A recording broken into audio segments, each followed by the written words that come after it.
Hello student, अगर इस chapter को आप लोगों को पूरी तरह से समाप्त करना है तो आप लोग इस वीडियो को शुरू से लेकर लास्ट तक जरूर देखिए। आपको पूरा समझ में आ जाएगा इस चैप्टर को।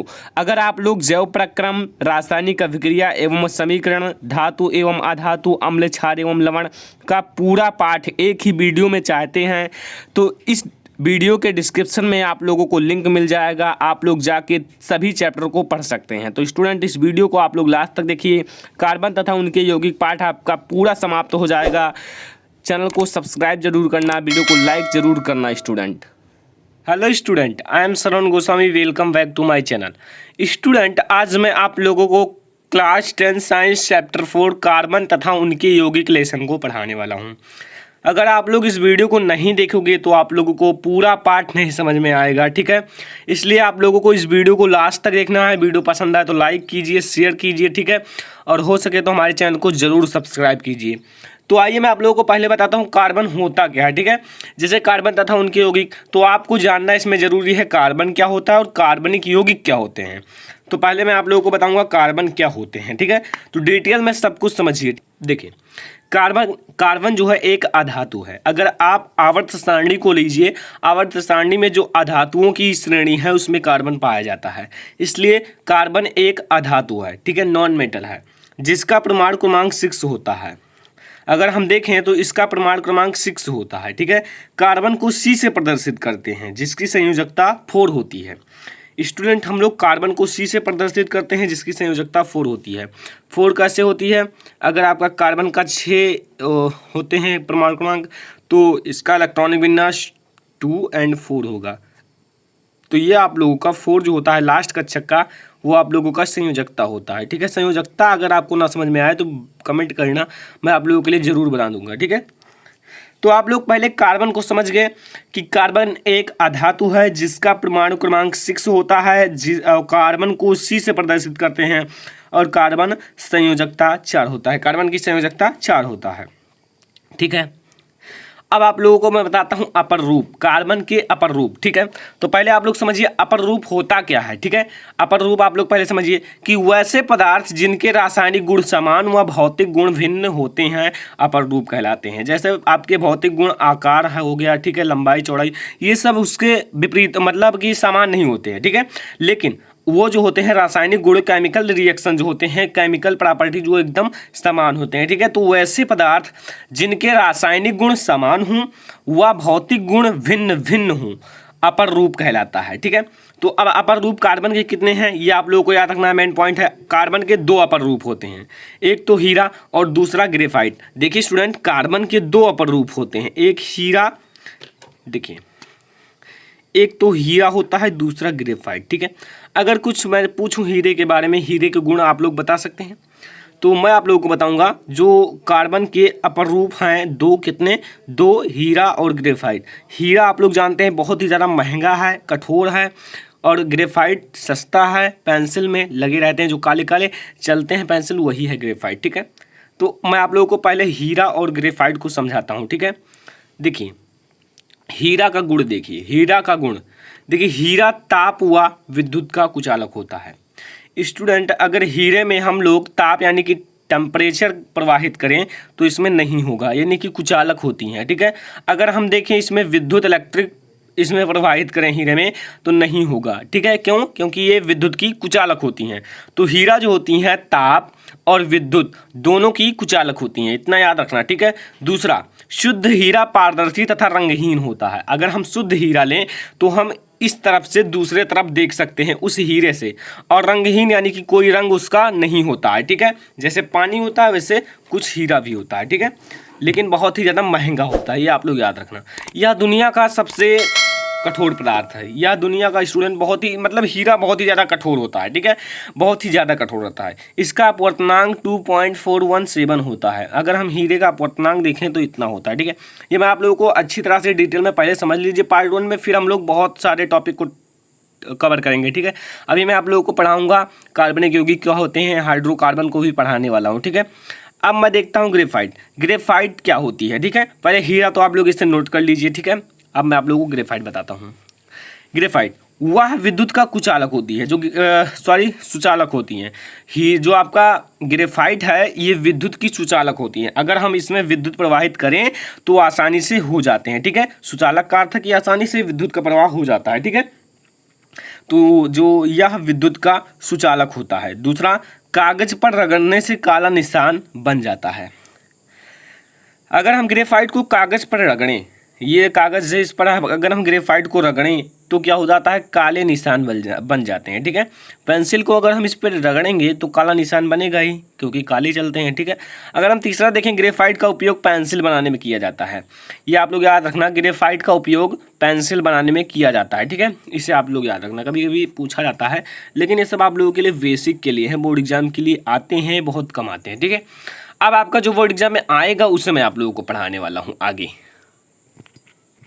अब आता है स्टूडेंट कार्बनिक यौगिक। अच्छा, आप लोगों ने कार्बन तथा उनके यौगिक यानी कि कार्बनिक यौगिक के बारे में आप लोग कुछ जानते हैं। मैं आप लोगों को बताता हूँ कार्बनिक यौगिक होता क्या है, ठीक है। क्योंकि कार्बनिक यौगिक आपको जानना जरूरी है। अगर आप कोई पूछे कार्बन कौन सा पार्ट चल रहा है, कार्बन तथा उनके यौगिक, तो कार्बन के यौगिक क्या होते हैं, कार्बनिक यौगिक क्या होते हैं, तो आप लोगों को मैं बताता हूँ। रसायन विज्ञान की वह शाखा, रसायन विज्ञान की कई शाखाएं होती हैं, तो रसायन विज्ञान की वह शाखा जिसके अंतर्गत कार्बन तथा उनके यौगिक का अध्ययन करते हैं या अध्ययन किया जाता है, कार्बनिक यौगिक कहलाता है। कार्बन और जो कार्बन के यौगिक होते हैं उन दोनों का जिस रसायन विज्ञान के अंतर्गत अध्ययन किया जाता है उसे हम लोग कार्बनिक यौगिक कहते हैं, ठीक है। याद है, याद हो गया होगा आई होप। तो आप लोग इसे भी नोट कर सकते हैं। कार्बनिक यौगिक की परिभाषा बहुत ही अच्छा परिभाषा है।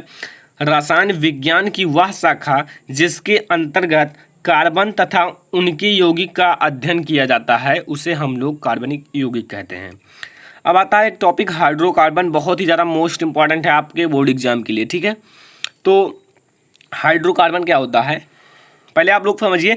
हाइड्रोकार्बन यानी कि इसका डेफिनेशन हम लोग कैसे लिखें। अगर हम इसे देखें तो हाइड्रो यानी कि हाइड्रोजन धर कार्बन, यानी कि दो चीज़ों से मिलकर बना है, हाइड्रोजन और कार्बन से। तो इसका परिभाषा है कार्बन तथा हाइड्रोजन तत्वों के रासायनिक संयोग से बने यौगिक को हाइड्रोकार्बन कहते हैं। जो आपका यौगिक हो कार्बन और हाइड्रोजन तत्व के रासायनिक संयोग से मिलकर बना हो उसे हम लोग हाइड्रोकार्बन कहते हैं, ठीक है। जैसे और कुछ ना हो, आपका हाइड्रोजन हो और कार्बन हो। अगर मैं देखूं मेथेन, मेथेन में आप लोग देखिए क्या है, CH4, यानी कि आप लोगों का ये क्या है, CH4। इसमें आप लोगों का क्या है, एक कार्बन है और ये हाइड्रोजन है। तो ये कार्बन और हाइड्रोजन से मिलकर क्या बना है, CH4 मेथेन, ठीक है। इसमें देखा जाए अगर एसिटिलीन में तो ये आप लोगों का C2H2। तो अगर हम इसमें देखें तो क्या है, कार्बन और हाइड्रोजन है, तो उससे कार्बन और हाइड्रोजन से मिलकर क्या बना, यौगिक बना, कौन सा, एसिटिलीन, ठीक है। तो ये आप लोगों का हो गया हाइड्रोकार्बन। लेकिन अब हाइड्रोकार्बन भी दो प्रकार के होते हैं, कौन कौन से, बहुत ही ज़्यादा इंपॉर्टेंट है, ठीक है। हाइड्रोकार्बन दो प्रकार के होते हैं, देखिए। पहला संतृप्त हाइड्रोकार्बन, ठीक है। संतृप्त हाइड्रोकार्बन वह हाइड्रोकार्बन जिसमें कार्बन व कार्बन के मध्य, कार्बन हो एक कार्बन और दूसरा कार्बन, कार्बन व कार्बन के मध्य एकल बंध होता है, संतृप्त हाइड्रोकार्बन कहलाता है। स्टूडेंट, जो आप लोगों का ये ऐसा हाइड्रोकार्बन होता है जिनके मध्य एकल क्या होते हैं, बंध होते हैं, क्या कहलाते हैं, संतृप्त हाइड्रोकार्बन कहलाते हैं। अगर हम एग्जाम्पल की बात करें तो आप लोगों का होता है एल्केन, और एल्केन के अंतर्गत आता है, ठीक है, इसका पहला है एथेन, और एथेन का सूत्र होता है CH4। अब हम इसी को हम लोग देख लेते हैं कैसे कार्बन और कार्बन के मध्य आपके एकल बंध होते हैं, ठीक है। अगर मैं बताऊं ऐसे आप लोग लिख सकते हैं C2, ठीक है, ये आप लोगों का क्या है, ठीक है, CH4, ठीक है, और यहाँ आप लोग लिख सकते हैं C2H6, ठीक है। इसका ये भी आप लोगों का होगा, मेथेन से एथेन हो जाएगा। अगर आप लोगों को एथेन से प्रोपेन करना है तो C3H8, ठीक है। तो ऐसे आप लोग लिख सकते हैं, ठीक है। इसका अगर मैं बताऊं इसका सामान्य सूत्र क्या होता है, ठीक है, तो वो मैं आप लोगों को बताता हूं। पहले CnH2n+2, ये IPC नाम के अंतर्गत आते हैं, जिसका मैंने ऑलरेडी एक वीडियो बना दिया है, जाके लिंक आप लोगों को डिस्क्रिप्शन में मिल जाएगा, जरूर देखना, ठीक है। और मैं आप लोगों को आगे IPC नाम भी पढ़ाऊँगा। तो यहाँ देखिए मैंने C के स्थान पर 1 रखा है, C का मान मैंने 1 रखा, यानी कि N जो है इसका मान 1 रखिए। तो आपको स्टूडेंट, ये आपका मेथेन है, ठीक है, मेथेन। मेथेन प्राप्त होगा। देखिए CnH2n+2, यानी कि आप लोगों का C के स्थान पर 1 रखा गया है, H2n के स्थान पर 1, तो 2 का 1 में गुणा होगा तो 2 ही रह जाएगा, +2 4। तो मेथेन का सूत्र होता है CH4। ठीक है, अगर हम इसका देखें कैसे एकल बंध होते हैं तो देखिए ये आपका होता है कार्बन, और कार्बन की 4 संयोजकताएं होती हैं। आपको इसके 4 आप लोगों को लगाना पड़ेगा बांड, यानी कि H आपके हैं तो सिंगल बांड H कर दीजिए, सिंगल बांड H कर दीजिए, सिंगल बांड H कर दीजिए, इसका 4 पूर्ण करना पड़ेगा। ठीक है, चारों का चेक। तो ये आप लोगों का होता है, ऐसे इसके सिंगल बांड होते हैं। ये आपका मीथेन का है। ठीक है, तो आई होप कि आप लोगों को संतृप्त हाइड्रोकार्बन समझ में आ गया होगा। इसका आप लोग ले लीजिए स्क्रीनशॉट, या आप लोग इसे नोट्स भी कर सकते हैं अपने नोट्स में, एक एक नोट्स बना लीजिए। ठीक है, आप लोगों को मैंने 3 लेसन ऑलरेडी पढ़ा दिया है, फर्स्ट सेकंड थर्ड, और आप लोगों को मैं चौथा लेसन का पार्ट 1 वीडियो ये है। अब हम आगे देखेंगे असंतृप्त हाइड्रोकार्बन। ये भी उससे थोड़ा देखिए, ऐसे हाइड्रोकार्बन जिसमें कार्बन व कार्बन के मध्य क्या हो, कम से कम द्विबंध या त्रिबंध उपस्थित हों। कार्बन और कार्बन के मध्य क्या हो, द्विबंध या त्रिबंध उपस्थित हों, असंतृप्त हाइड्रोकार्बन कहलाता है। वो क्या होता है, असंतृप्त हाइड्रोकार्बन। ठीक है, तो अब मैं आप लोगों को बताता हूं, जैसे यहाँ आप लोग एग्जाम्पल देख लीजिए, एल्कीन और एल्काइन। एल्कीन और एल्काइन, एल्कीन में आपका डबल बांड होता है, एल्काइन में ट्रिपल बांड होता है। तो ये दोनों इसके एग्जाम्पल हैं, ये नीचे आप लोग देख लीजिए। एथिलीन आपका C2H4 और एसिटिलीन C2H2, ये आप लोगों का होता है। इसका आप लोगों का ये दोनों एग्जाम्पल हैं। आप लोग इससे भी लिख सकते हैं और इन दोनों को भी लिख सकते हैं। तो स्टूडेंट, आज का ये मेरा वीडियो था, बहुत ही इंपॉर्टेंट था आप लोगों के लिए। कार्बनिक यौगिक क्या होते हैं, ठीक है, कार्बन के बारे में, उनके अपरूप के बारे में, हाइड्रोकार्बन, संतृप्त हाइड्रोकार्बन, असंतृप्त हाइड्रोकार्बन। ठीक है, हम लोग देखते हैं पहले IUPAC का फुल फॉर्म। देखिए स्टूडेंट, ये बहुत ही ज़्यादा इंपॉर्टेंट है, बहुत सारे लोग पूछ लेते हैं। तो I से होता है इंटरनेशनल, U से होता है यूनियन, और आप आपको लगाना है, P से प्योर, A से अप्लाइड एंड C से केमिस्ट्री। ठीक है, यानी कि international union of pure applied chemistry. ठीक है, तो अब हम लोग देखने वाले हैं IUPAC नाम। तो मैंने आप लोगों को संतृप्त हाइड्रोकार्बन में एक एग्जाम्पल बताया था, एल्केन। अब एल्केन का हम लोग पहले IUPAC नाम देखेंगे, लेकिन उससे पहले हम लोगों को जानना जरूरी है ये 10 चीज़ें। ठीक है, ये क्या है स्टूडेंट, ये आप लोगों का है, देखिए ध्यान से समझिए, ये आप लोगों का कार्बन की संख्या है। जैसे एक कार्बन की संख्या होगी तो हम लोग उसे मेथ कहेंगे। इससे पहले मैंने एक वीडियो बना दिया था, लिंक आप लोगों को डिस्क्रिप्शन में मिल जाएगा IUPAC नाम का, उसे भी देख लेना। ठीक है, एक कार्बन की संख्या तो उसे मेथ, 2 कार्बन की संख्या तो उसे एथ कहेंगे, 3 कार्बन की संख्या तो प्रोप, 4 कार्बन की संख्या तो व्यूट, 5 कार्बन की संख्या तो पेंट, 6 कार्बन की संख्या तो हेक्स से, और 7 कार्बन की संख्या तो हेप्ट, 8 कार्बन की संख्या तो आक्ट, और 9 कार्बन की संख्या तो नोन, और 10 कार्बन की संख्या तो डेक। ठीक है, तो इसको अभी आप लोग नहीं समझ पाओगे, अगर उस वीडियो को नहीं देखे हो तो देख लीजिए, लेकिन इसी में आप लोग समझ जाओगे, बिल्कुल समझ जाओगे IUPAC का नामकरण। ठीक है, तो ध्यान से देखना, अभी आप लोगों को ये सोच रहे होगे क्या है, लेकिन याद कर लीजिए। ठीक है, नोट कर लीजिए, अभी आप लोगों को समझ में आने वाला है ये क्या है। ठीक है, तो पहले हम लोग पढ़ेंगे एल्केन समूह। एक होता है आप लोगों का एल्केन समूह, जो संतृप्त हाइड्रोकार्बन का एग्जाम्पल है। ठीक है, क्या होता है स्टूडेंट, यहां मैं लिख देता हूं एल्केन। ठीक है, एल्केन समूह होता है। एल्केन भी आप लोग केवल खाली लिख सकते हैं। अब एल्केन आप लोगों का होता है, इसमें देखिए स्टूडेंट सिंगल बांड होते हैं। अभी आप लोग सिंगल बांड भी समझ जाओगे क्या है स्टूडेंट। इसका पहले आप लोग समझिए सामान्य सूत्र क्या होता है। ठीक है, सामान्य सूत्र, तो इसका स्टूडेंट जो सामान्य सूत्र होता है, सामान्य सूत्र, ठीक है, इसका जो स्टूडेंट सामान्य सूत्र होता है वो क्या होता है, आप लोग समझिए। इसका जो सामान्य सूत्र होता है वो CnH2n+2 होता है, CnH2n+2 होता है। और इनमें कार्बन और कार्बन के मध्य सिंगल बांड होते हैं, यानी कि एक एक बांड होते हैं, डबल नहीं होते हैं, केवल सिंगल बांड होते हैं। ठीक है, ये आप लोग समझ गए। अब देखिए स्टूडेंट, ये क्या है, सामान्य सूत्र है, और इसका IUPAC नाम लिखते समय उसके अंत में क्या जोड़ते हैं, देखिए IUPAC नाम। ठीक है, नाम लिखते समय लिखते समय, ठीक है। अंत में हम लोगों को क्या जोड़ना है जानते हो? देखिए स्टूडेंट, एल्केन, एल्केन में आप लोग देखिए अंत में क्या जुड़ा है? एन। यहाँ एल को हटा दीजिए और इसमें क्या जुड़ा है? एन। तो हम लोग क्या जोड़ेंगे आईपीएससी नाम लिखते समय? एन, ठीक है। क्या जोड़ेंगे स्टूडेंट? आप लोगों को क्या जोड़ना है? एन। तो यहाँ आप लोग समझ लीजिए एन जोड़ना है, ठीक है। ये आप लोग देख सकते हैं, एन जोड़ना है आप लोगों का जब एल्केन ग्रुप हो। अब हम लोग देखिए कैसे आईपीएससी नाम लिखेंगे, आप लोग ध्यान से समझिए।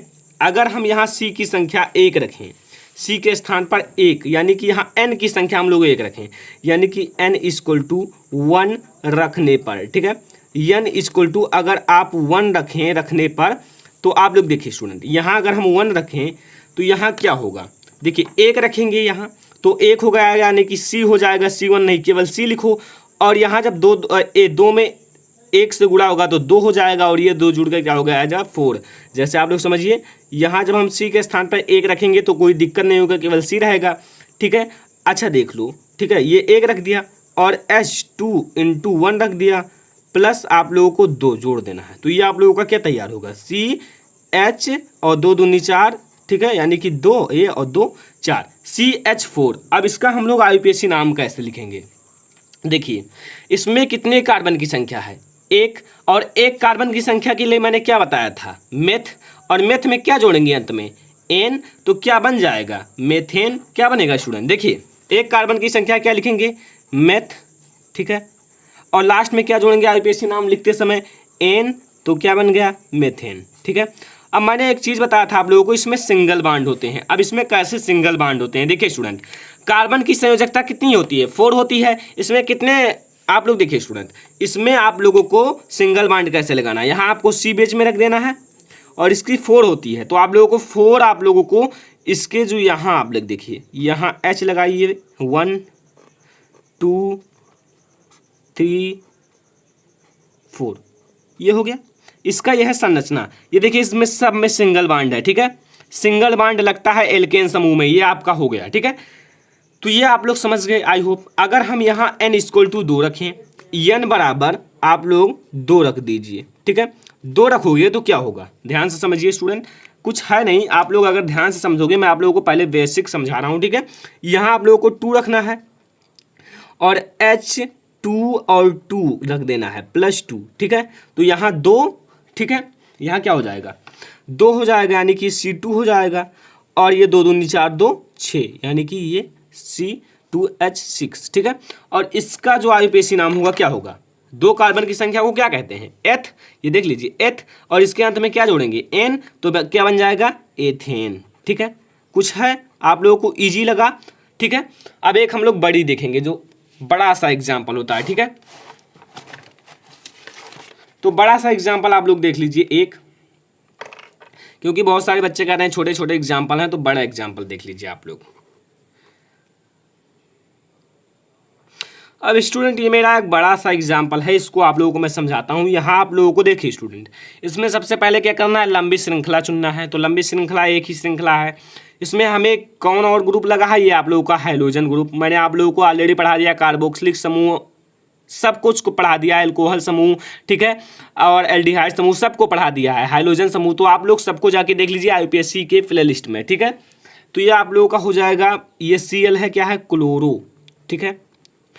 और एक सिंगल बांड है, तो मेथ एथ प्रो ब्यूट, यानी कि क्या हो जाएगा? Chloro butane. एन लगता है लास्ट में, तो ब्यूट, और इसमें एन लगेगा, ब्यूटेन।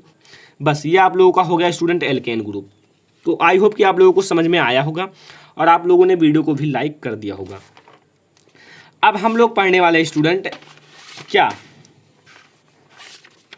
एल्कीन ग्रुप, ठीक है। यहाँ आप लोग डालिए स्टूडेंट एल्कीन।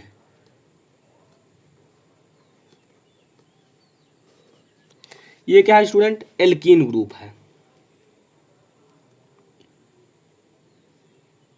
अब एल्कीन ग्रुप का स्टूडेंट जो होता है, यहाँ मैं बताता हूँ, इसका जो आप लोगों का सामान्य सूत्र होता है वो क्या होता है? इसका जो स्टूडेंट सामान्य सूत्र, यहाँ आप लोग लिखिए सामान्य सूत्र। इसका जो स्टूडेंट सामान्य सूत्र होता है वो क्या होता है, उसमें CnH2n+2 था और इसमें CnH2n बस। देखिए स्टूडेंट, आपको एक बार लेना है +2, एक बार लेना है 0, एक बार लेना है -2, यानी कि Cn आपको एल्केन में +2 लेना है, इसमें कुछ नहीं लेना है 0 और इसमें -2 लेना है। ठीक है, ये आप लोग याद रखना। ठीक है, तो आप लोगों को समझ में आया होगा। अब CnH2n है, अब आप लोग समझिए, इसमें आपके डबल बॉन्ड होते हैं। कितने? Double bond. ठीक है, तो आप लोगों को मैं पहले समझाता हूं। आप लोग इसका आईयूपीएसी नाम लिखते समय इसके अंत में क्या जोड़ेंगे? IUPAC नाम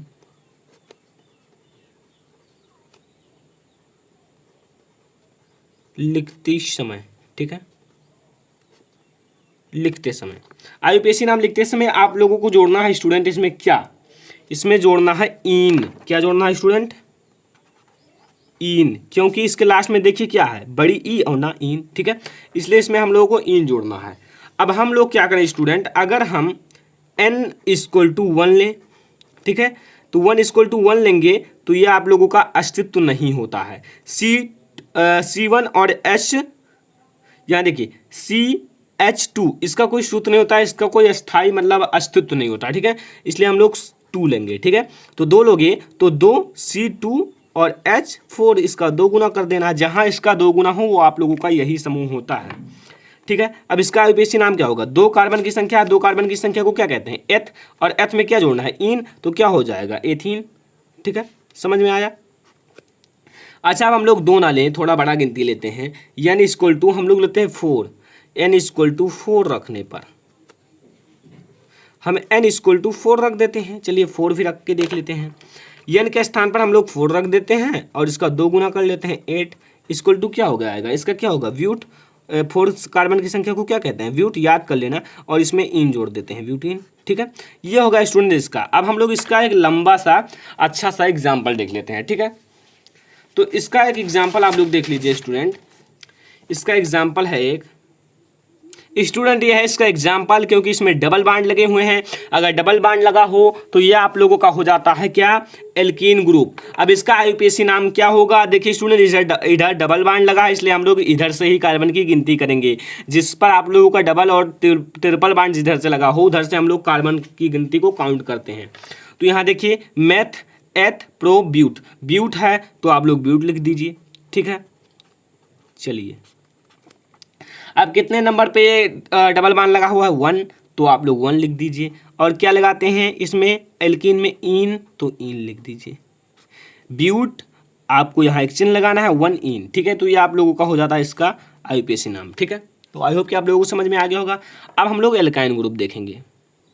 अब हम लोग स्टूडेंट एल्काइन ग्रुप को देखने वाले हैं। ठीक है, एल्काइन स्टूडेंट, एल्काइन में क्या होता है आप लोग ध्यान से समझिए। इसका जो सामान्य सूत्र होता है, मैंने आप लोगों को बताया था +2 0 -2, तो यहाँ आप लोगों का CnH2n, ये याद रखना स्टूडेंट, ये बहुत ही ज़्यादा इंपॉर्टेंट होता है। हम -2 कर दीजिए। ठीक है, एल्केन में +2, एल्कीन में आपको कुछ नहीं करना है, CnH2n केवल, और एल्काइन में -2। ठीक है, अब आप लोग समझिए इसका आईयूपीएसी नाम लिखते समय अंत में क्या जोड़ेंगे? आइए मैं आप लोगों को डायरेक्टली बता देता हूँ।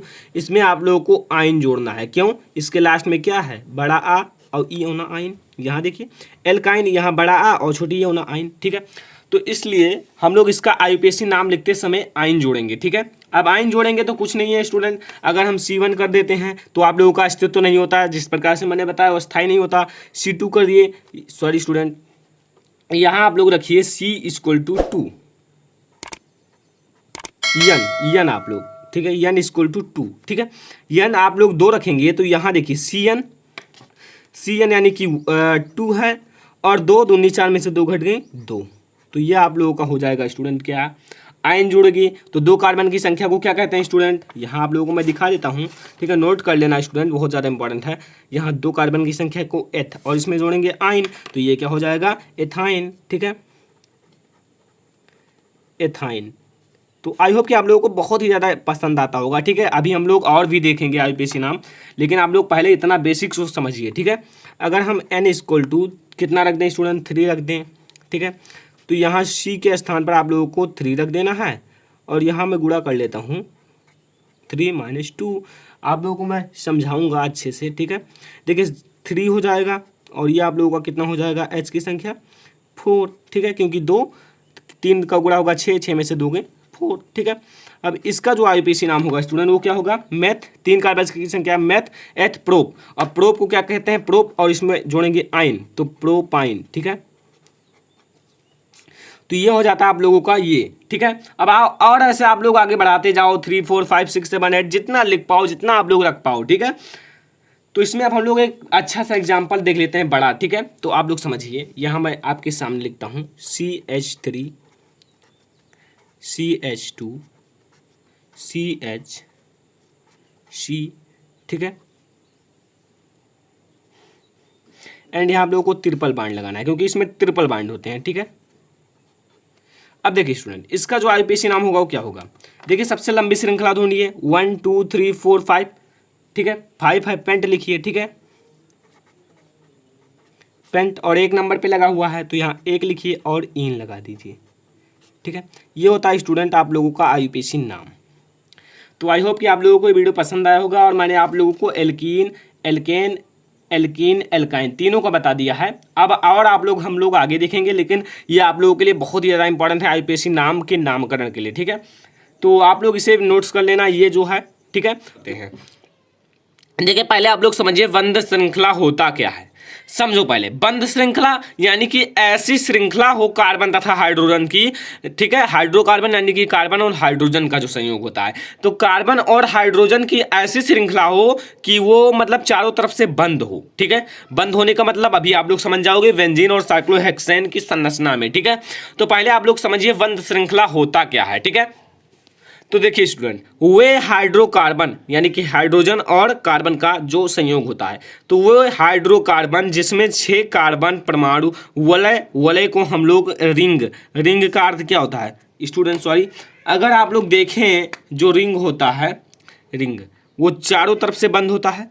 अब चारों तरफ से बंद होता है तो वो इसीलिए इसका एग्जाम्पल लिया गया है, इसीलिए इसे लिखा गया बंध श्रृंखला, लेकिन रिंग के रूप में षटकोण में स्थित होते हैं।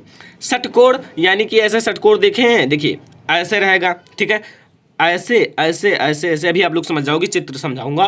तथा वलय में 1 या 2 बंध एकांतर क्रम में लगे होते हैं। एकांतर क्रम यानी कि 1 बंध, फिर 2 बंध, फिर 1 बंध, फिर 2 बंध, यानी कि एक को छोड़कर, ठीक है। तो समझे, एकांतर क्रम में लगते हैं एरोमेटिक हाइड्रोकार्बन कहलाता है। समझो स्टूडेंट, वे हाइड्रोकार्बन जिसमें 6 कार्बन परमाणु वलय रिंग के रूप में षटकोण में स्थित होते हैं तथा वलय में 1 या 2 बंध एकांतर क्रम में लगते हैं एरोमेटिक हाइड्रोकार्बन कहलाते हैं, ठीक है। तो आप लोग समझिए, इसका भी मैं एग्जांपल बताऊंगा, लेकिन आप लोगों को अगर PDF डाउनलोड करना है तो लिंक आप लोगों को डिस्क्रिप्शन में मिल जाएगा, PDF को भी डाउनलोड कर लेना है, ठीक है। तो इसका अगर मैं एग्जांपल देखूं, एग्जांपल क्या होता है, ठीक है। तो एग्जांपल मैं आप लोगों को बताता हूं, यहाँ आपका एग्जांपल होता है बेंजीन, ठीक है, और साइक्लोहेक्सेन,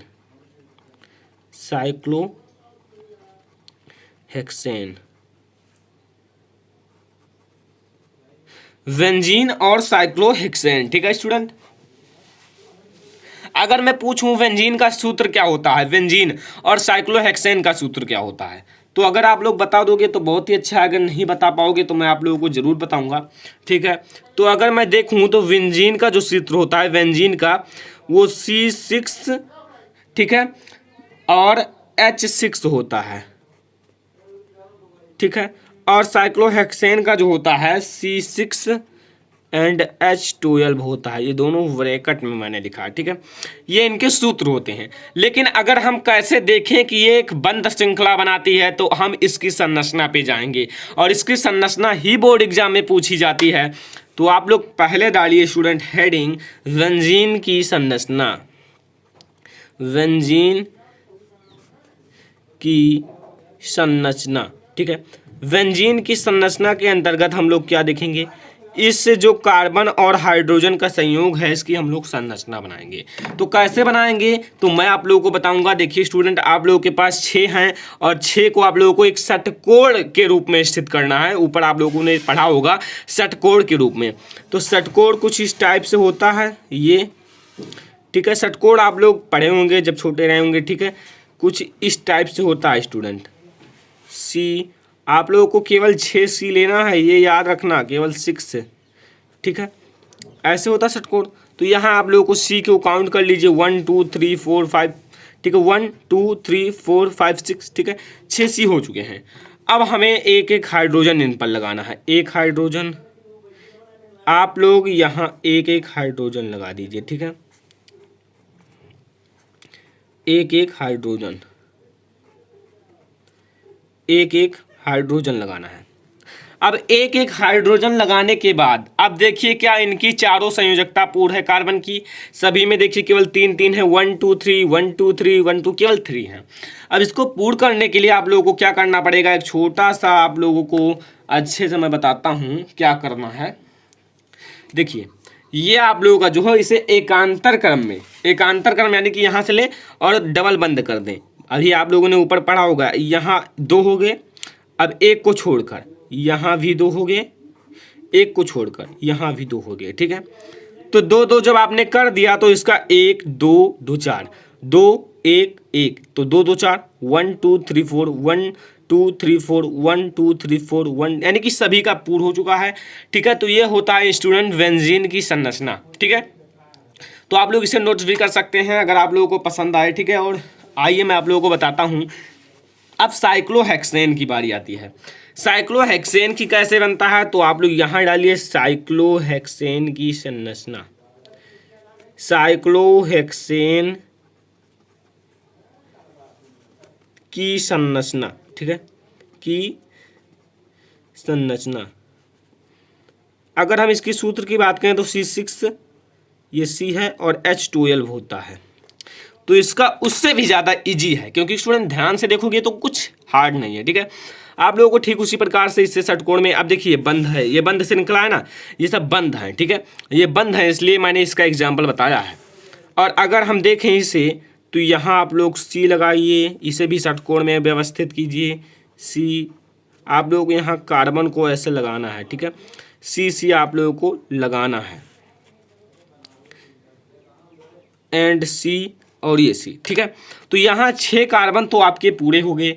अब हमें हाइड्रोजन को कैसे व्यवस्थित करना है, तो सभी के 2 2 हैं। अब 2 2 देखिए 1 2 1 2 1 2, सभी के 2 2 हो गए। अब 2 2 इनको और चाहिए क्योंकि अपना 4 पूरा करना है, ठीक है। तो यहाँ आप लोग इन्हें 2 2 हाइड्रोजन दीजिए, 2 2 हाइड्रोजन, क्योंकि 12 हाइड्रोजन हैं।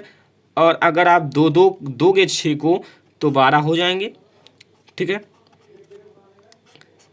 आप ऐसे आपको बनाना है। ये है स्टूडेंट साइक्लोहेक्सेन की संरचना। सॉरी, आप लोग ध्यान से देखते रहिए बस। नीचे भी आप लोगों को ऐसे दे देना है H। तो ये ऐसे आप लोगों को इसे बनाना है।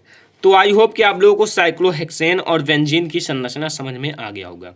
अब इसके बाद का हमारा टॉपिक है अपमार्जक, जिसे हम लोग इंग्लिश में कहते हैं डिटर्जेंट, ठीक है। तो आइए मैं आप लोगों को अपमार्जक को पढ़ाता हूँ। अपमार्जक को मैं आप लोगों को बहुत ही आसानी से समझा दूंगा, ठीक है।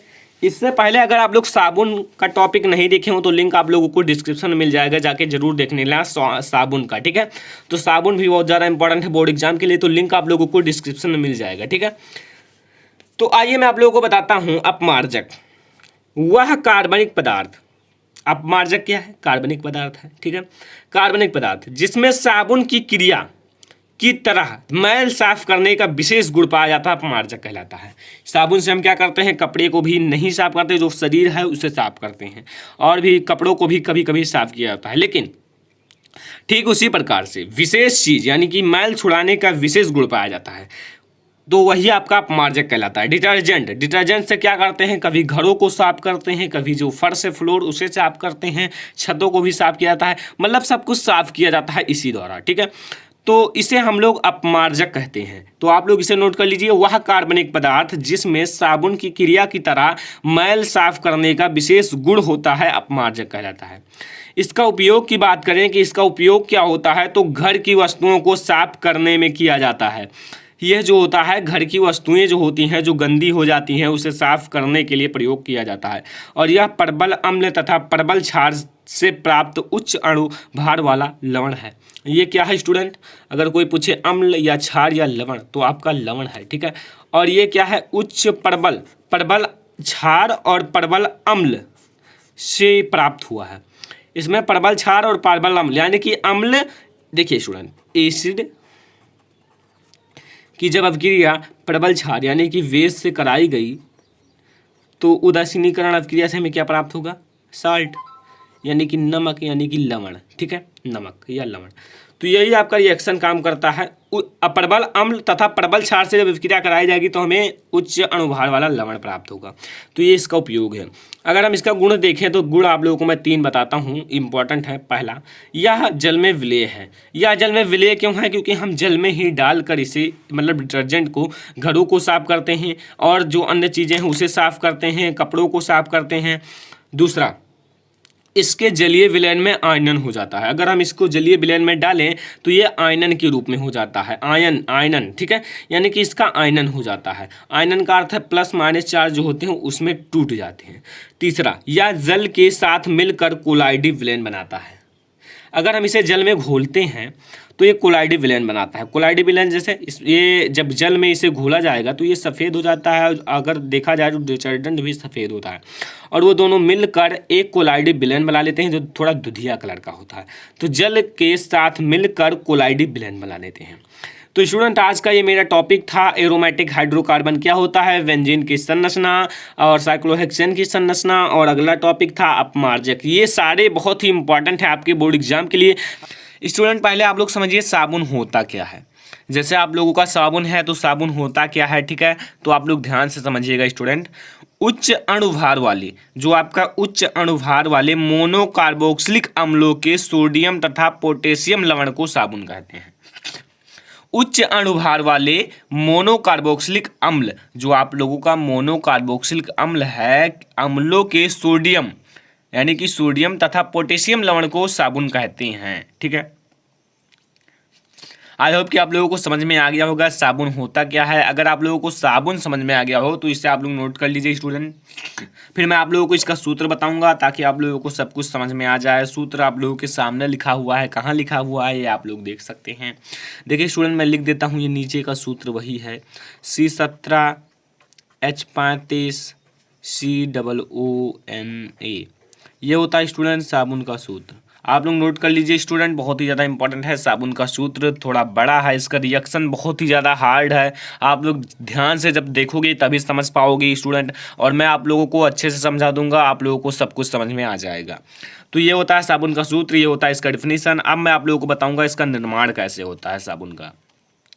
तो साबुन का निर्माण आप लोग समझिए स्टूडेंट। निर्माण C17H35 COONA का निर्माण तेल और वसाओं के तनु NaOH यानी कि सोडियम हाइड्रोक्साइड या पोटेशियम हाइड्रोक्साइड द्वारा जल अपघटन से साबुन प्राप्त होता है।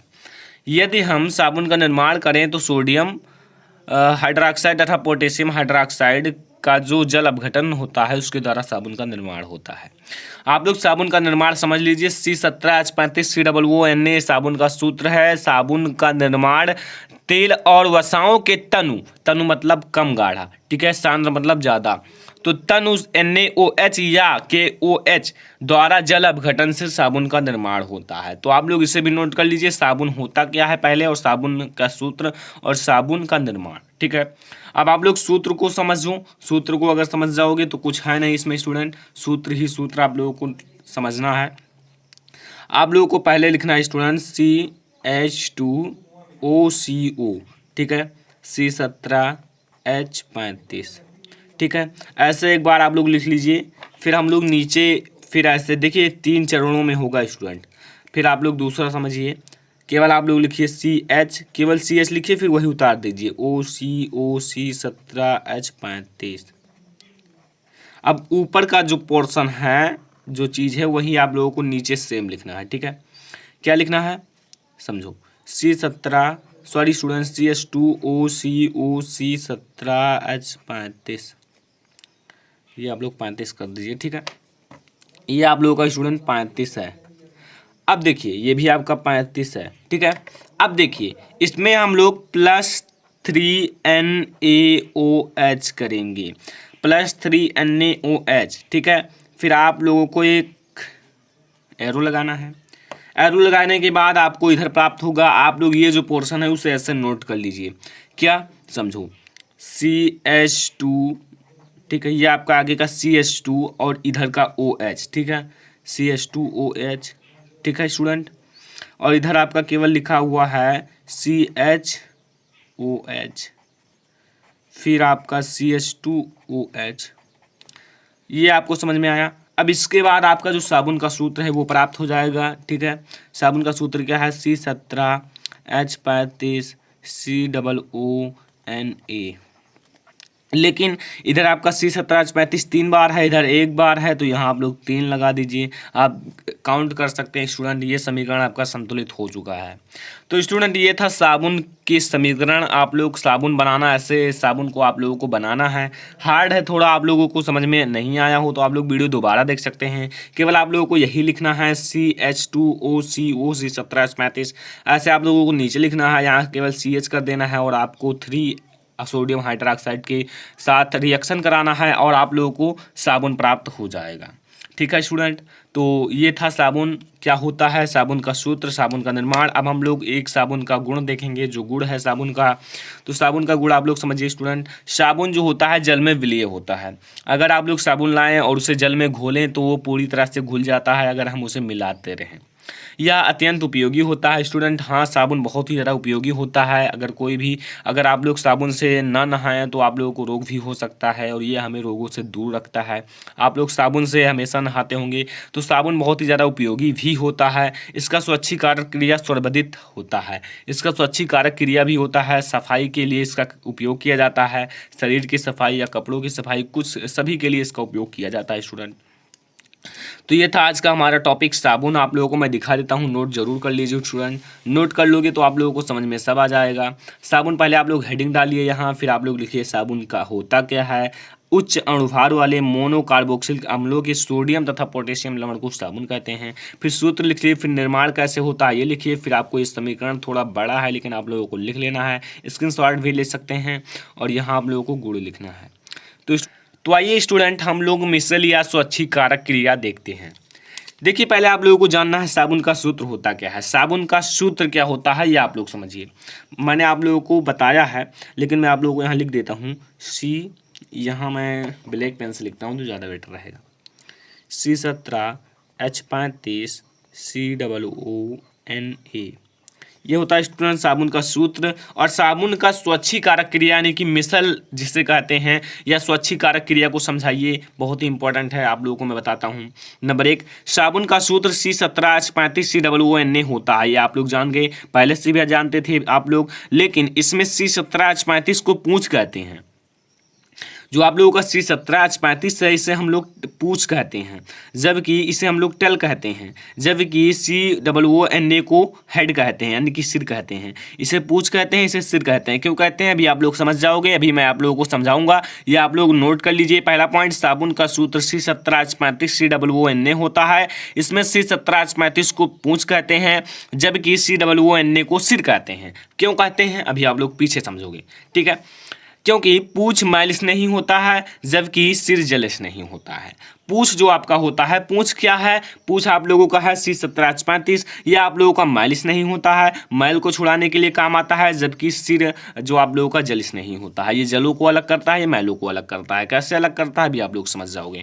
तीसरा, जब साबुन को गंदे कपड़े पर रगड़ते हैं, जो आपका साबुन होता है उसे जब हम लोग कोई गंदा कपड़ा होता है जिसके द्वारा हम साबुन के द्वारा गंदे कपड़ों को साफ करते हैं, लेकिन जब हम गंदे कपड़ों को इस पर रगड़ते हैं तो क्या होता है, तो पूंछ मैल की ओर जाता है। तो पूंछ जो होता है वो मैल को छुड़ाने में लगा रहता है, मैल को जल्दी से भगा दो, और सिर जो होता है जल की ओर जाता है। और जो इसका सिर है वो जल की ओर जाता है कि जल को अलग करो, मैल को अलग करो और कपड़े को अच्छा बना दो, यानी कि साफ सुथरा कर दो। तो आप लोग समझ जाओ, जब साबुन को गंदे कपड़े पर रगड़ते हैं, साबुन जो होता है उससे हम लोग गंदा कपड़ा जो होता है उस पर रगड़ते हैं, तो रगड़ते हैं तो क्या होता है, तो पूंछ मैल की ओर चला जाता है। जो आप लोगों का पूंछ है, पूंछ इसमें क्या है, C17H35, और C17H35 किसकी ओर चला जाता है, मैल की ओर, यानी कि मैल को छुड़ाता है। लेकिन आपका जो COONA है वो आप लोगों का जल की ओर चला जाता है, यानी कि जल की ओर चला जाता है और वो मैल की ओर चला जाता है। इतना आप लोगों को कॉन्सेप्ट समझ में आया? बस इतना ही कॉन्सेप्ट है आप लोगों का मिसल या स्वच्छीकारक क्रिया में। आगे आप लोग देखते रहिए, ठीक है। आप लोग इसे नोट जरूर करना स्टूडेंट। तो इसे समझ में आ गया, जब साबुन को गंदे कपड़े पर रगड़ते हैं तो पूंछ मैल की ओर चला जाता है और सिर जल की ओर चला जाता है। अगला हमारा स्टूडेंट है चौथा, ये आप लोगों का है, इस क्रिया को साबुन की स्वच्छीकारक या मिसल की क्रिया कहते हैं। इस क्रिया को ही हम लोग साबुन की स्वच्छीकारक क्रिया या मिसल की क्रिया कहते हैं। बात आप लोग थोड़ा सा समझ लीजिए नीचे, ताकि आप लोगों को अच्छे से समझ में आ जाए स्टूडेंट, ठीक है। मैं आप लोगों को बहुत ही अच्छे से समझा दूंगा, ठीक है। अब देखिए, आप लोगों का C17H35 आपके बुक में एक पिक्चर बना होगा, NCERT बुक में कुछ ऐसे गोल टाइप का और ऐसे ऐसे ऐसे होगा, तो उसे आप लोग जरूर देखना, समझना, पढ़ना, तब आप लोगों को और भी अच्छे से समझ में आ जाएगा, ठीक है। और भी आप लोग लिख देना जो जानना, ठीक है। तो यहाँ C17H35, ठीक है, ये आप लोग बनाइए।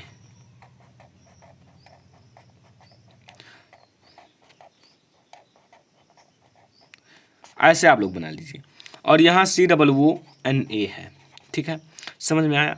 तो इतना आप लोगों को करने के बाद ये आप लोगों का क्या करता है, वहाँ बना देना ज़्यादा बेटर रहेगा। ये आप लोगों का मैल स्नेही होता है, यानी कि मैल छुड़ाने में काम आता है, ठीक है। और ये आप लोगों का जल के साथ चला जाता है, यानी कि जल स्नेही होता है। तो मैल स्नेही, जल स्नेही, ये दो कॉन्सेप्ट समझिए। मैल को ये छुड़ाता है और जल के साथ ही चला जाता है। जब मैल छूट जाता है तो जल के साथ ही चला जाता है, ठीक है। तो ये था आज का हमारा मिसल या स्वच्छीकारक क्रिया, ठीक है स्टूडेंट। तो स्टूडेंट इससे मैं आप लोगों को एक बार और समझा देता हूं ताकि आप लोगों को समझ में आ जाए। साबुन का सूत्र C17H35 COONA होता है। इसमें C17H35 को पूंछ कहते हैं, जबकि COONA को सिर कहते हैं, ठीक है। पूंछ को मैल स्नेही होता है, जबकि सिर जो होता है जल स्नेही होता है। जब साबुन के गंदे कपड़े पर रगड़ते हैं, जब साबुन जो होता है उसे गंदे कपड़े पर रगड़ते हैं तो पूंछ मैल की ओर चला जाता है और सिर जल की ओर चला जाता है। तो स्टूडेंट आगे देखिए, यह क्रिया साबुन की स्वच्छीकारक या मिसल की क्रिया कहलाती है। Hello student, welcome back to my channel. Student आज मैं आप लोगों को कार्बन तथा उनके यौगिक पाठ का पार्ट नंबर 4 पढ़ाने वाला हूं। अगर आप लोग पार्ट 1, पार्ट 2, पार्ट 3 नहीं देखे हों तो आप लोगों को लिंक डिस्क्रिप्शन में मिल जाए, जाके देख सकते हैं। PDF का लिंक भी आप लोगों को डिस्क्रिप्शन में मिल जाएगा, जाके डाउनलोड कर सकते हैं। एक बच्चे ने बहुत बार कमेंट किया सर लेसन नंबर 4 पढ़ाइए, तो मैं आप लोगों को पढ़ाऊंगा। आप लोगों को अगला वीडियो पूरा लेसन एक ही वीडियो में मिलने वाला है स्टूडेंट, आप लोग चिंता मत कीजिए, सब कुछ क्लियर हो जाएगा। तो इसमें हम लोग बहुत सारी क्रियाएँ पढ़ेंगे। निर्जलीकरण क्रिया टिप्पणी कीजिए, निर्जलीकरण क्रिया पर टिप्पणी कीजिए, स्मिट क्रिया पर टिप्पणी कीजिए, ऑक्सीकरण क्रिया पर टिप्पणी कीजिए, एस्टरीकरण क्रिया पर। बहुत ही ज़्यादा इंपॉर्टेंट वीडियो है, परीक्षा की दृष्टि से 6 नंबर में पूछा जाता है ये सभी प्रश्न। तो आप लोग इस वीडियो को लास्ट तक देखते रहिए, वीडियो को लाइक कीजिए, शेयर कीजिए। स्टूडेंट पहला हमारा निर्जलीकरण अभिक्रिया। एसिटिक अम्ल को अकेले अथवा निर्जलीकरण जैसे फास्फोरस पेंटाऑक्साइड की उपस्थिति में, जो आप लोगों का एसिटिक अम्ल है जिसका फार्मूला होता है CH3COOH, उसको हम लोग अकेले या अथवा निर्जलीकारक जैसे फास्फोरस पेंटाऑक्साइड की उपस्थिति में गर्म करने पर इसके 2 अणुओं में से, जो आप लोगों का 2 अणु हैं एसिटिक अम्ल के, रिएक्शन भी साथ में देखिए, इसलिए मैं आप लोगों के साथ लिख दिया हूं कि रिएक्शन को देखिए और साथ में समझिए। तो गर्म करने पर इसके 2 अणुओं में से, जो एसिटिक अम्ल है उसके 2 अणुओं में से जल का 1 अणु पृथक हो जाता है तथा एसिटिक एनहाइड्राइल प्राप्त होता है। समझ में नहीं आया होगा आप लोगों को थोड़ा सा, लेकिन आई होप कि कुछ तो समझ में आ ही गया होगा। देखिए आप लोग समझिए, एसिटिक अम्ल को अकेले एसिटिक अम्ल आप लोगों का ये है, ये मैंने 2 लिया है, ठीक है। यहाँ आप लोगों को ऐसे प्लस करके बीच में 2 लिखना है। एसिटिक अम्ल का फार्मूला CH3COOH, ठीक है। तो एसिटिक अम्ल को अकेले अथवा निर्जलीकरण, ये देखिए स्टूडेंट आपका ये जो है फास्फोरस पेंटाऑक्साइड है, ये आपका फास्फोरस पेंटाऑक्साइड है, ये गर्म करने का चिन्ह है डेल्टा, ठीक है। तो फास्फोरस पेंटाऑक्साइड की उपस्थिति में गर्म करने पर, ये डेल्टा जो है गर्म करने का चिन्ह है, तो गर्म करने पर इनके 2 अणुओं में से जल का एक अणु, ये आप लोग देख सकते हैं जल है, जल का एक अणु पृथक हो जाता है, और ये आप लोगों का जो है ये एसिटिक एनहाइड्राइल का फार्मूला है। एसिटिक एनहाइड्राइल का फार्मूला है, यही होता है। तो स्टूडेंट ये था निर्जलीकरण अभिक्रिया। आप लोग रिएक्शन लिख लीजिए CH3COOH प्लस बीच में CH3COOH, फिर आपको एक उत्प्रेरक लेना है जिसे हम लोग कहते हैं फास्फोरस पेंटाऑक्साइड को गर्म करने पर इसे हमें जो प्राप्त होगा वो एसिटिक एनहाइड्राइल और जल प्राप्त होगा। समझ में आया? तो आप लोगों को इसे रट लेना है, याद कर लेना है, समझ लेना है, कुछ करना नहीं है, रिएक्शन को याद कीजिए बस। देखिए एसिटिक अम्ल को अकेले अथवा निर्जलीकरक जैसे फास्फोरस पेंटाऑक्साइड की उपस्थिति में गर्म करने पर, डेल्टा का चिन्ह गर्म करने पर इनकी 2 अणुओं में से जल का एक अणु पृथक हो जाता है और एसिटिक एनहाइड्राइल बनाता है। तो ये है हमारा स्टूडेंट बहुत ही इंपॉर्टेंट वीडियो, निर्जलीकरण अभिक्रिया, ठीक है। तो आई होप कि आप लोगों को निर्जलीकरण अभिक्रिया समझ में आ गया होगा। तो समझ में आ गया हो तो हम लोग आगे बढ़ें। इसे आप लोग ऐसे नोट कर लीजिए, ले लीजिए स्क्रीनशॉट, या आप लोग इसे ऐसे नोट कर लीजिए, ठीक है। मैं आप लोगों को एक बार और बताऊंगा। एसिटिक अम्ल जो है, एसिटिक अम्ल का फार्मूला ये है। तो एसिटिक अम्ल को अकेले अथवा निर्जलीकरण जैसे फास्फोरस पेंटाऑक्साइड की उपस्थिति में गर्म करने पर, इसकी उपस्थिति में गर्म करने पर 2 अणुओं में से जल का एक अणु पृथक हो जाता है तथा एसिटिक एनहाइड्राइल बनाता है, ठीक है। तो ये आपको समझ में आ गया होगा। अब हम लोग देखते हैं स्मिट अभिक्रिया। स्मिट अभिक्रिया क्लास 12 के लिए भी इम्पॉर्टेंट है, लेकिन क्लास 10 के लिए बहुत ही ज़्यादा इम्पॉर्टेंट है। तो आप लोग समझिए कि ये अभिक्रिया क्या होता है। कार्बोक्सिलिक अम्ल, ठीक है। तो कार्बोक्सिलिक अम्ल तथा हाइड्रोजोइक अम्ल, कार्बोक्सिलिक अम्ल जो आप लोगों का यही होता है क्या, एसिटिक अम्ल, उसे हम लोग कार्बोक्सिलिक अम्ल भी कहते हैं, ठीक है। तो कार्बोक्सिलिक अम्ल तथा हाइड्रोजोइक अम्ल का फार्मूला का समझ लीजिए N3H, ठीक है। ये होता है हाइड्रोजोइक का फार्मूला, ये इसका जो होता है फार्मूला क्या होता है N3H हाइड्रोजोइक अम्ल का, के साथ सांद्र सल्फ्यूरिक अम्ल का फार्मूला होता है H2SO4, जो कि आपका इसमें उत्प्रेरक के रूप में काम करता है। तो वो भी सांद्र लेना है, ठीक है। सांद्र सल्फ्यूरिक अम्ल की उपस्थिति में अभिक्रिया करके प्राथमिक एमीन बनाता है। प्राथमिक एमीन का फार्मूला होता है CH3NH2, ठीक है। स्टूडेंट इसमें फार्मूला ही याद करना पड़ता है और कुछ नहीं है, केवल फार्मूला आप लोगों को याद होगा तो सब कुछ संभव है, अगर नहीं याद होगा तो सब कुछ बेकार है। तो आप लोग फार्मूला को याद कीजिए, फार्मूला जितना याद रहेगा केमिस्ट्री में उतना ही अच्छा रहेगा आपकी class 10th 12th 11th 9th चाहे जो हो बच्चे, ठीक है। तो सभी के लिए इंपॉर्टेंट है। तो कार्बोक्सिलिक अम्ल तथा हाइड्रोजोइक अम्ल के साथ सांद्र सल्फ्यूरिक अम्ल की उपस्थिति में अभिक्रिया करके प्राथमिक एमीन बनाता है।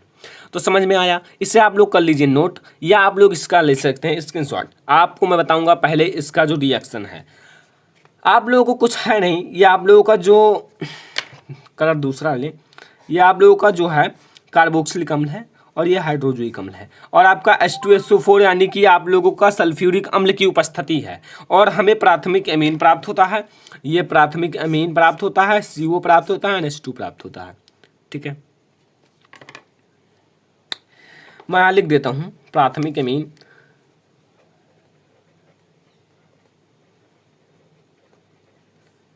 अगर आपसे कोई पूछे प्राथमिक एमीन कैसे बनेगा तो ऐसे बनाना है स्टूडेंट, ठीक है। प्राथमिक एमीन है, ये आप लोगों का क्या है, इसे आप लोग एसिडिक अम्ल या कार्बोक्सिलिक अम्ल भी कह सकते हैं, इसे हाइड्रोजोइक अम्ल कहते हैं, ठीक है। तो समझ में आया? तो ये था हमारा स्मिट रिएक्शन। अब हम लोग देखेंगे एस्टरीकरण अभिक्रिया। रिएक्शन भी साथ में देखा कीजिए स्टूडेंट, तभी समझ में आएगा, इसलिए मैंने लिख दिया है, ठीक है।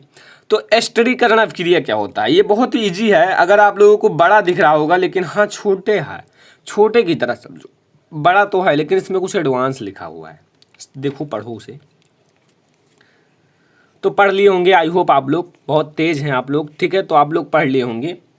तो देखिए क्या है, जिस प्रकार अम्ल तथा क्षार की अभिक्रिया से लवण बनता है, इससे तो आप लोग पहले ही जानते होंगे, ये आपको पहले से ही नॉलेज होगा दूसरे लेसन में।